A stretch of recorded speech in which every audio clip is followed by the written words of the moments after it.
Monsieur Ben Ali, Oui, bien sûr. on va partir, ça y est, vous êtes prêts? Ok, ok, on y va. Oui, C'était 20 minutes, 25 minutes. oui, oui. D'accord.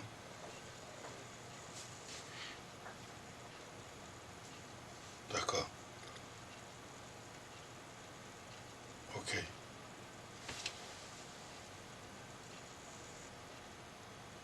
Ok.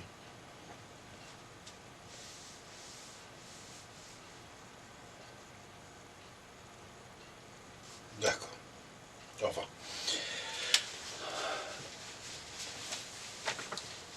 Bonjour à toutes, bonjour à tous, mes chers amis, nous sommes avec M. Ben Nour, M. Ahmed Ben Nour, une grande personnalité politique tunisienne.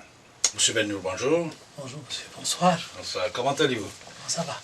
Alors, on est diffusé, comme vous pouvez constater, sur le net dans le monde, grâce à mehtv.com et bien sûr sur Hotbird. Et après notre émission en persan de tout à l'heure, j'ai le plaisir de recevoir M. Ahmed Ben Nour aujourd'hui dans notre studio à Paris, mes chers amis. Et je veux vous informer que cette émission va être diffusée sur 95.2 FM, radio Ici et Maintenant également, n'est-ce pas, Ici et Maintenant, en plusieurs fois. Voilà. Monsieur Ben Nour, déjà vous êtes en France depuis plusieurs années. Oui, ça fait 24 ans à peu près. 24 ans. 24 Vous passez ans. votre retraite ici, on peut dire. Voilà. Est-ce que cette retraite, c'était volontaire ou non? C'est-à-dire que j'aurais souhaité passer ma retraite en Tunisie. Oui. Après avoir travaillé difficilement en Tunisie, assumé des responsabilités très importantes, enfin sensibles, disons, sensibles. Oui. J'aurais souhaité prendre ma retraite avec mes petits-enfants en Tunisie. Mais l'histoire et les événements qui ont eu lieu en Tunisie il y a 24 ans Oui. m'ont amené à préférer à rester en France, le pays de la liberté. Voilà, Parce pays de droit de l'homme, que- pays de la liberté. Parce Et- que j'avais une devise personnelle, une devise qui m'est propre à moi. Oui. Votre dignité dans l'exil, c'est ça votre patrie. Hmm. Et votre patrie sans la dignité, c'est de l'exil. Ah, bravo, bravo. Très joli ça. C'est joli. C'est de vous, ça?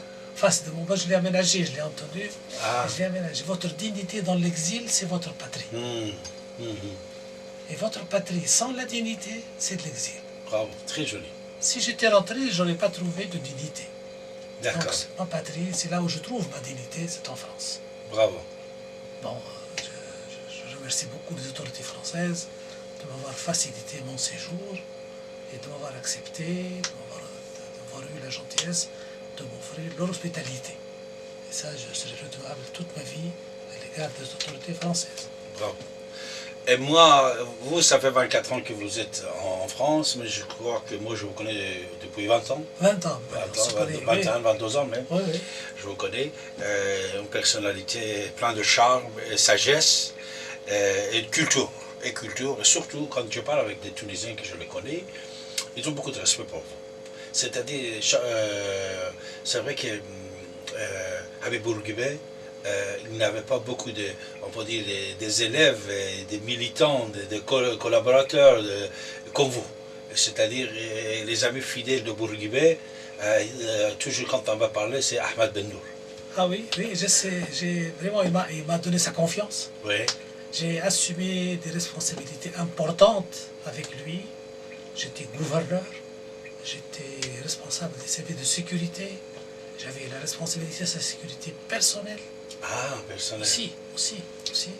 J'étais ambassadeur, j'étais vice-ministre de la Défense Défense. nationale, donc je vais occuper des postes de confiance. Et il m'a accordé toujours sa confiance. Bravo. Comment ne puis-je pas être, disons, fidèle à cette image, à cet homme, dont l'objectif, il n'a aucun autre objectif, c'est servir son pays. Et puis il m'a administré une leçon de modestie. Une leçon de modestie, parce que quand on le voit vivre, quand on le voit travailler, d'une modestie, d'un accès facile, d'un humanisme impressionnant. Impressionnant. Et là, justement, c'est un homme qui m'a marqué, moi je l'appelle toujours, enfin, c'est mon C'est père. comme un père pour vous. Voilà, c'est un père spirituel. C'est mon père spirituel. C'est un père, Et oui. je l'ai dit à plusieurs chefs d'État et tout ça. Je lui ai dit, j'ai des relations avec lui de fils au père. De fils au père. Et puis c'est un homme d'une très grande culture. Et je me rappellerai cette anecdote qui est maintenant importante pour vos téléspectateurs, Oui. vos auditeurs. C'est-à-dire que lui, il n'a jamais considéré que le rideau de fer ou les pays de l'Est allaient durer. Ah bon? Ah, Il a ouais. toujours considéré qu'un jour, ça va s'effondrer. Ça va s'effondrer. Parce que c'est en dehors du temps. Il croyait à ça. Il croyait à ça. Il croyait à ça.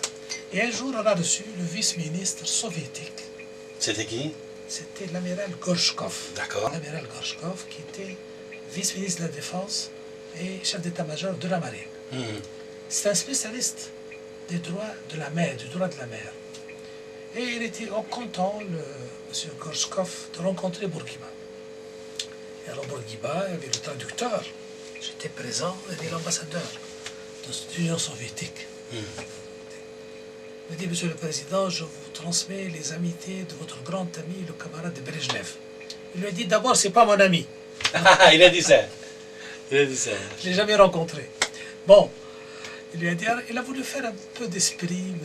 Gorchkov, l'amiral Gorchkov, qui était très sympathique. Il est à Paris, Gorchkov, actuellement, non? Non, C'est Kratchov. il doit être à la André retraite, Kratchov. lui. Ah.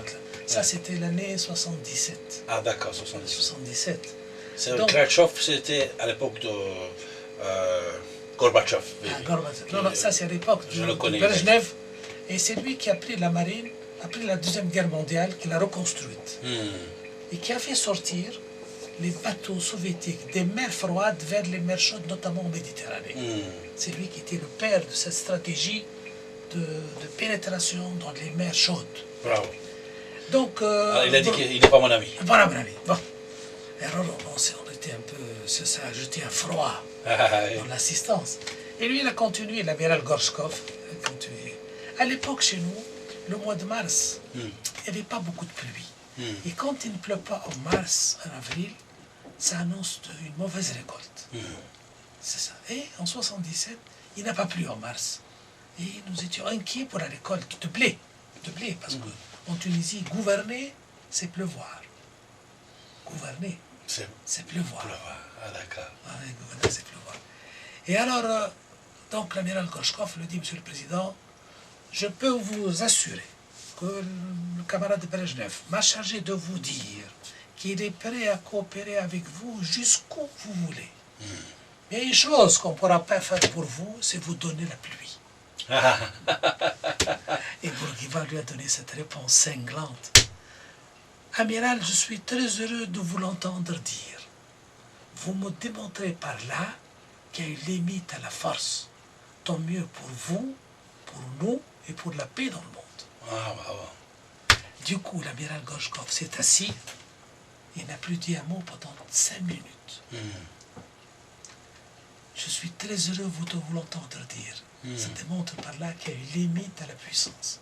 Tant mieux pour vous, pour nous, Il y a une pour limite pour la la paix puissance. pour la paix dans le monde. Et tant mieux pour la paix dans le monde. Alors, il n'était pas ami avec les soviétiques. Il n'était pas ami, non, il n'était pas ami, non. Mais pourtant, il était croyait- socialiste.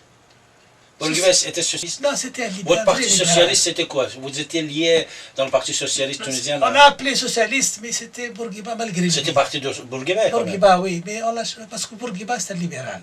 C'est un libéral des années 30, c'est un radical socialiste.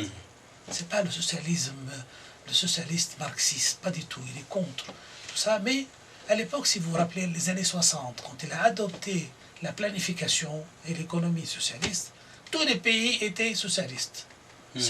Sénégal, c'était socialisme. Nasser, c'était un socialiste. Mais C'était à la socialiste mode. lié à l'Union soviétique.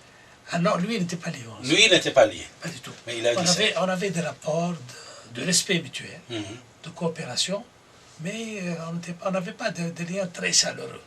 Il n'y avait pas beaucoup de liens chaleureux. Les rapports de Bourguiba croyaient beaucoup dans l'Occident, l'Amérique et l'Europe, et notamment la France. Il avait de bonnes relations avec la France. Il a toujours investi, il s'est toujours arrangé pour avoir d'excellents rapports avec la France. Et surtout, ça a été difficile le lendemain d'indépendance parce qu'on avait encore les troupes françaises qui احترام.